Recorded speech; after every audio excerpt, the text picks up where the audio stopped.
Hey guys, Salisbury Navy here. As you can see, I've got someone with me. Hello. This is my mom. She's about as silly as I am. Speaking of silly, I'm gonna start this off with a blind joke. Mom, do you know what food blind people hate? No, what food do blind people hate? Seafood. So bad. But that's why it's so good. I know. Hi, Frankie. So we were just gonna talk today about what it was like raising a blind child. You guys knew straight away that something was off, right? Yeah, we knew before you were 24 hours old that there was something going on. Am I making this up, or did you tell me that you didn't know whether or not I had light perception until I was old enough, and I actually told you at one point that I saw light or something? Yeah, that is true. Because you couldn't tell us, and there was no test that Right. could tell us for sure what, if anything, you could see. Other than the blindness, I was born healthy, though. Is that right? Yes. Um, We weren't sure at first because the fontanelle, the soft spot on top of your head, was swollen. And at first they didn't know if that was related to what was going on with your eyes or totally separate. And it turns out it was totally separate. But you had a bunch of tests before you were 3 or 4 days old.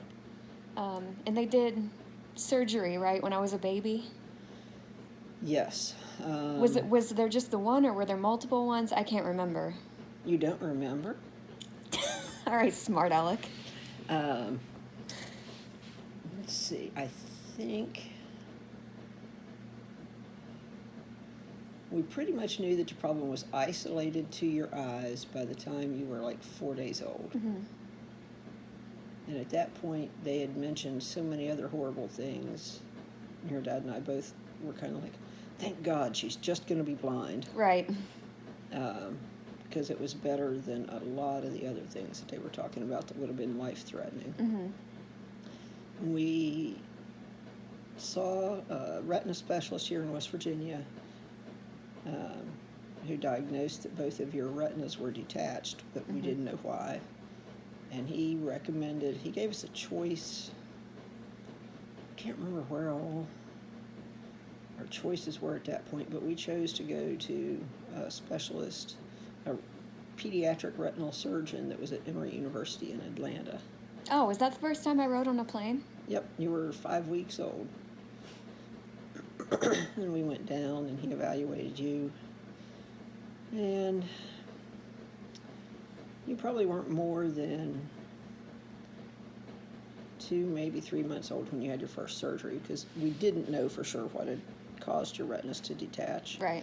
And he said that he could try to go in and get the scar tissue out of the center. It was like your retinas were in a funnel shape with scar tissue in the middle of the funnel. Okay. And he was hoping he could go in and get the scar tissue out of the middle of the funnel, and then your retinas would float back down and reattach. When he got in there, he discovered that he could only do your right eye, because your left eye was also folded in on itself. That's and weird, he said there was because no way to do it. That's weird because the left eye is the one that I actually have light perception in. Yes. The right eye, I don't have anything. Yeah. And I think you ended up having to go back into surgery to have your lenses removed because your pressure started going up. All that was before you were a year old, though. It's crazy. Now, were you guys told that, I seem to remember you saying that you all were told that I would have developmental disabilities or delays? Some people told us that, and some people told us no. The favorite thing that anybody told us, the retina specialist at Emory, after our first visit there when you were 5 weeks old, told us essentially not to sell you short. Right. He said that you would end up teaching us more than we would ever teach you. Well, I did teach you back in middle school that a blind person is perfectly capable of working a Motorola Razr. Yeah. Yeah, I wanted one really, really badly because they were a fad at the time. And what was the deal? I would have it for like, a month, 6 weeks, something like that. And if I couldn't operate it, I would have to give it to Dad. Or to me. I don't remember I which think it one was. of us. I think it was Dad, because I took his number and I kept for the first few weeks. I kept getting calls that were meant for him. Yeah, I showed you. Yep. I was using echolocation when I was really little, wasn't I? Yes. Like before I even knew what echolocation was. Yeah, when you were just crawling, Mm-hmm. we discovered that you were using echolocation because you would crawl down the hall in the house that we lived in then. And depending on where you wanted to go, you knew when you got to the end of the hallway or where the T intersection Right. in the hallway was and which way you wanted to turn to get, to your bedroom or Clara's bedroom or the bathroom. I think you liked the bathroom because of the echoes. I probably did. Bathrooms are actually really good if you want to sing. They're really good places to go because the acoustics are really good. And then when you were 3, it was actually right around Halloween. It was trick or treat night. Mm-hmm. And we started out with you and Clara together. And she went running ahead, and your dad went with her, and I stayed back with you. And we were going back to your Granny and Grumps' house. Mm-hmm. And it was still light a little bit when we started, but by the time we were heading back, it was totally dark, and we walked under a street light, and you looked up and said, "Light?" And that's how we first knew that you Oh. could see. It even had light perception. How the heck did I know what light was, though? That's what I You want to had know. probably heard us talk about it. I may have. And doctors had probably, I think you might have been just shy of 3. Like, it might have been Halloween right before you turned 3. That seems... Because I remember when you told me that story, I thought you said I was about 2. So maybe... I don't know. I do know definitely it was trick or treat night because I remember it very distinctly.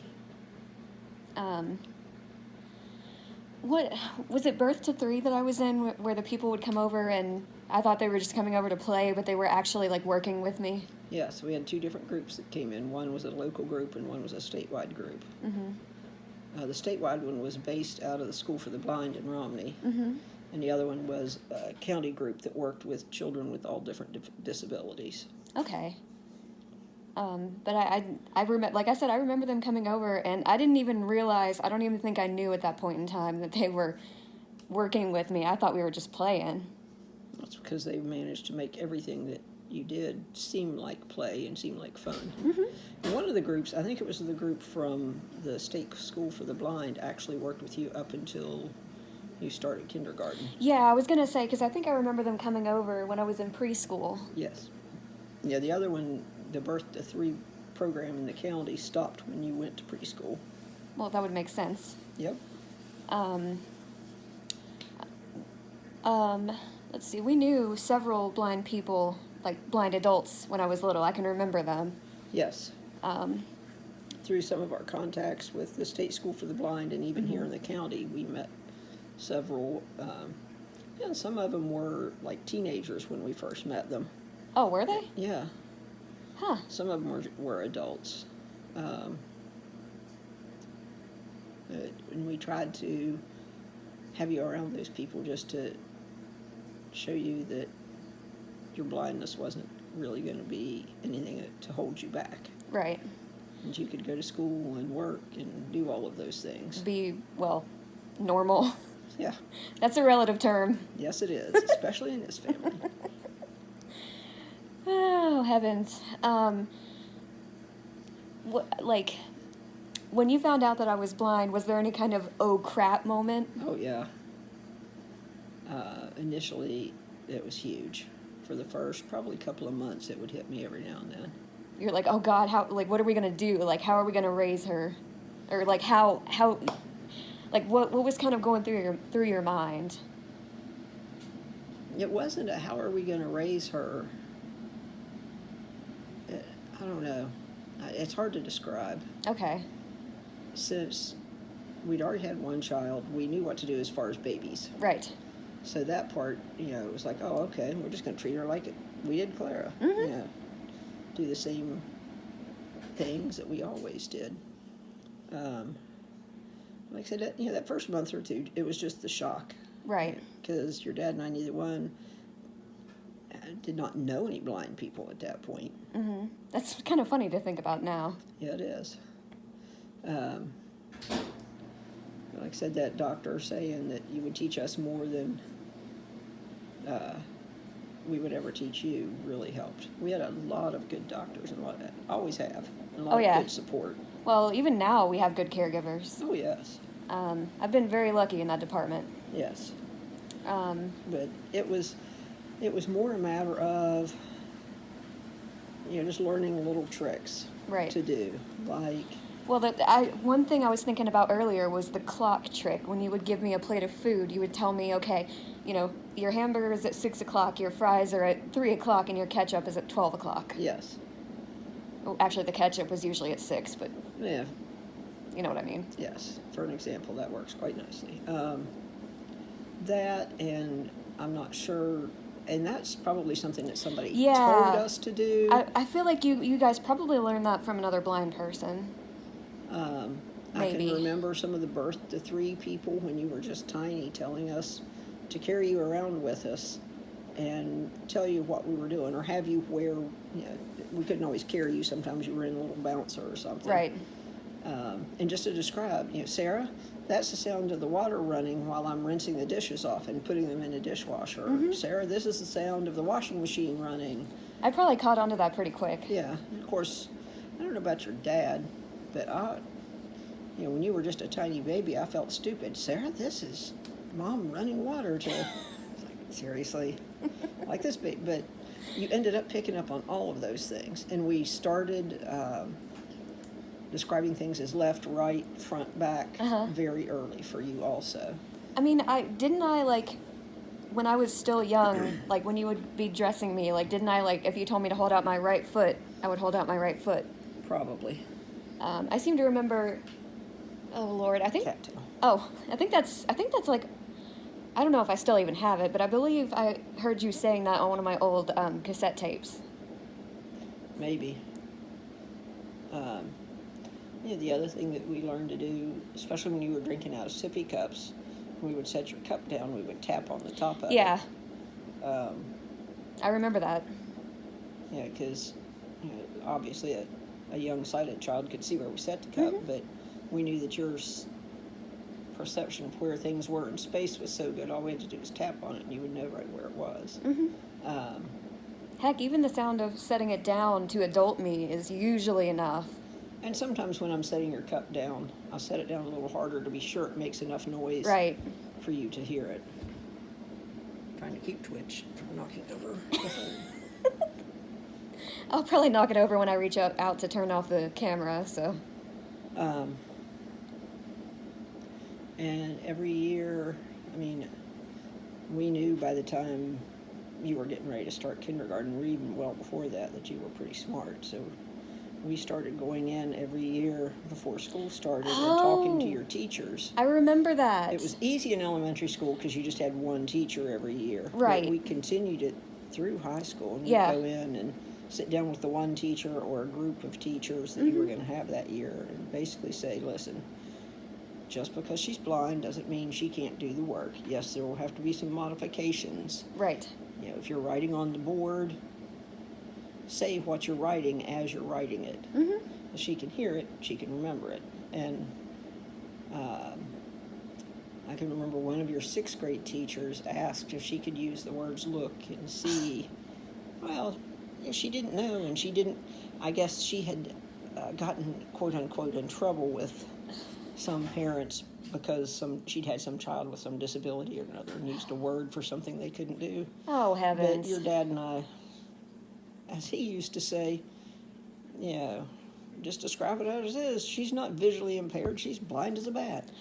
And I think I've mentioned this in a previous video, I do have light perception, and so technically that does make me visually impaired, but really, what does light perception do? Not much. There you go. Functionally. So, calling me blind is not insensitive whatsoever. But, we would go in and basically say, just because she can't see doesn't mean that she can't do the schoolwork that all the other kids are doing, and doesn't mean that her behavior shouldn't be judged on the same merits. Right. I feel like Don't let that cute little blonde face fool you. My face wasn't blonde. My hair was blonde. Well, you know what? That's the same difference. They knew what we meant. What do you mean? I was an angel in school. Yeah. We won't even go there. I made good grades, though. Yeah. Let's see, what else? Wasn't there one of my high school teachers, now I'm not going to mention names, but I believe she was a science teacher that we had trouble with because she freaking babied me all the time. It wasn't just her. Some others tried to baby you too, I think. Well, this one, I don't think know. She was very protective of you. She wouldn't let you do certain things. that was ridiculous. Drove me freaking crazy. And Well, but normally, you have to admit, in the culture the way it is now, God forbid something had happened to you, a lot of people would have sued the school system, Not sued us. the teacher. I know, but and I'm pretty sure we're special. that's one word for it. I mean, I'm pretty sure in I remember when we were up at during the brief time that I went to the state school for the blind, they were worried about like my toe getting caught in like a crack in the sidewalk or something because I didn't have any footrest on the wheelchair, and they were like, oh, she might break her leg, and you all were like, okay, stuff happens, we're not gonna blame you guys, and they still put the freaking footrest on there. You would think at a school for the blind I would get babied less, but of course it wasn't the blindness up there, it was the brittle bones, but still. And I think that was the thing with your high school science teacher too. I know, but that didn't make it any less irritating. Yeah. Well, there was also another one that was a substitute teacher that was asking me one time. She was like, are you in, regular classes with the other kids? And I was like, well, yeah. I may be considered special ed because I do need accommodations, but I'm, as smart as as smart as your average high school student. That's smarter than a lot of them. Well, I wasn't going to say that. I don't want to be big-headed. But, she was like, oh, that must be hard. And I'm like, the only hard part is getting up in the morning. It's way too early. With people like that, all you can do is just sort of make a joke about it. And, try to humorously put them in their place. I tried by saying that to tell her, being in class with the normal kids is no harder than it would be for them. Yeah, and you can't. Being mean to them isn't going to get you anywhere. I know. It's tempting. Joke and just show them by your actions. Yes, I can do it. And that's what you've pretty much done most of the time. Yeah. You do still get a little fired up sometimes. Well, can you blame me? No, not really. Because you're still young and learning. Mm-hmm. I think that about covers everything that I wanted to talk about. So I appreciate you joining in on this. You're welcome. I love doing this kind of thing. When you were a baby, one of the guys from the School for the Blind, when he was training people to go into the homes, he would have your dad and I come and talk at part of his training. Oh, really? Yeah, about different things that we did and things that we learned. And Huh. Wow. So. Yeah, if you're a new parent and your child is blind, just take notes. Well, or through Sarah, you can reach out to me. Or that works too. Or should I have said through Sells Royal Navy? Well, either way, whatever works. Thank you guys for watching. I'm almost to 50 subscribers, so if you haven't already, please subscribe. I'm trying to get to 50 by November 16th. If you don't mind, share this video. I will be uploading another one tomorrow on the subject of race and how I perceive it. Yes, I know that's going to be kind of a heavy one, Mom, but I promised them I would talk about it. That's fine. Never